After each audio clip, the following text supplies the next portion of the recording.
Hey, it's John here. In this video, I'm going to show you how you can tune your guitar using an electronic tuner. In this case, I'm going to use this clip-on tuner here, but this will work with any kind of electronic tuner, including like a pedal or a rack-mounted unit, or maybe a plug-in that you might have on your recording software. They all work pretty much the same way. I'm actually going to do another video after this that shows you how to tune up your guitar to itself. Assuming you get one of the strings in tune, you can then use a couple of different methods to tune all of the other strings up to that string. But for now, this video is just for real beginners who are just getting started and just need to be able to get the guitar in tune to practice. So using a clip-on tuner like this should be totally fine for most purposes. I use it all the time, even though you might get more accurate tuning from more expensive tuners. For most cases, it doesn't really matter that much. I mean, if I was going to be recording something, I would want to make sure that my pitch was like rock solid, and I would use probably a better tuner. But for practicing, this is totally sufficient. So let's just take a quick look at this. I should mention that this is going to work if your guitar is reasonably close to being in tune. In other words, if you just got a guitar from somebody you've never played before and the strings are completely all over the place and not even close to being in tune, it might be a challenge using a clip-on tuner or an electronic tuner, because it's not necessarily going to tell you how close you are. Like your string could be really off and you're not even like within an octave of where you need to be, unless you know by ear what the string is supposed to be close to it.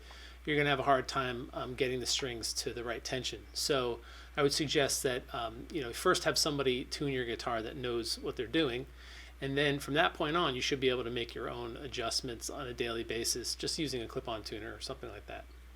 So the first thing you do is you play a note. Well, first you turn on the tuner. I'm just using this inexpensive clip-on tuner here. There's lots of different varieties of these. Hopefully we'll be able to see the display on this one, but we'll see.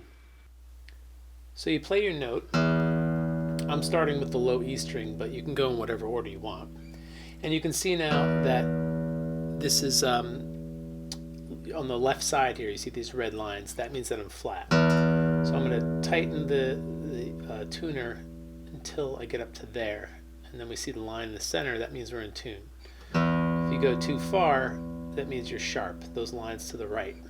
So when you tune each string, you want to go gradually and kind of ease into the note. All right, that's that string. Let's move to the A string. These are probably all going to be a little flat. Another thing, as you tune, you want to let the string settle for a little bit. So maybe don't start tuning right away, but when you first play a note, often the pitch will jump around a little bit, and then it'll settle after a second or two. It really kind of depends on the tuner. Some tuners are more sensitive than others, and they bounce around more. So here's the G. Okay, that looks good. Moving on to the B string. Another thing to notice is as I move on to each separate string, I'm muting the string that I just tuned, because you don't want two strings ringing out at once, because that's going to confuse the tuner. Okay, so we've gone through all the strings.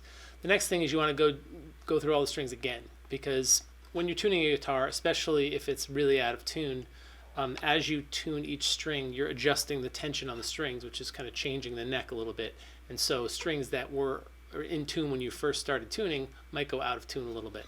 So let's see if they're all still in tune. So it looks like the E is a little flat. Same with the A.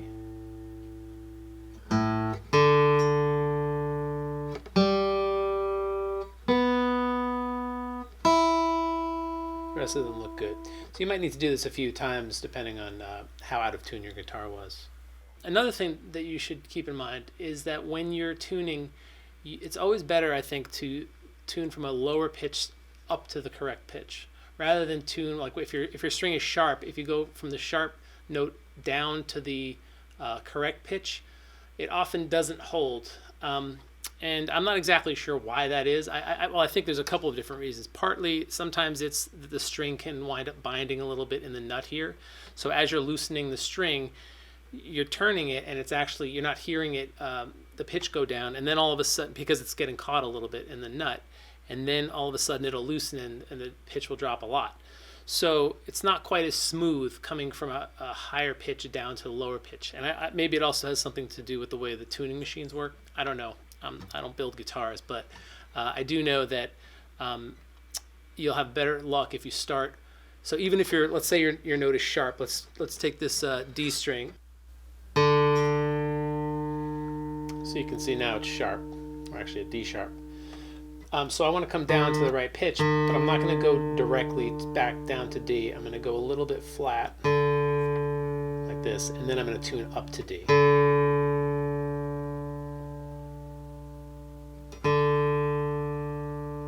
Like that. I find that just helps the string hold its pitch better, doing it that way.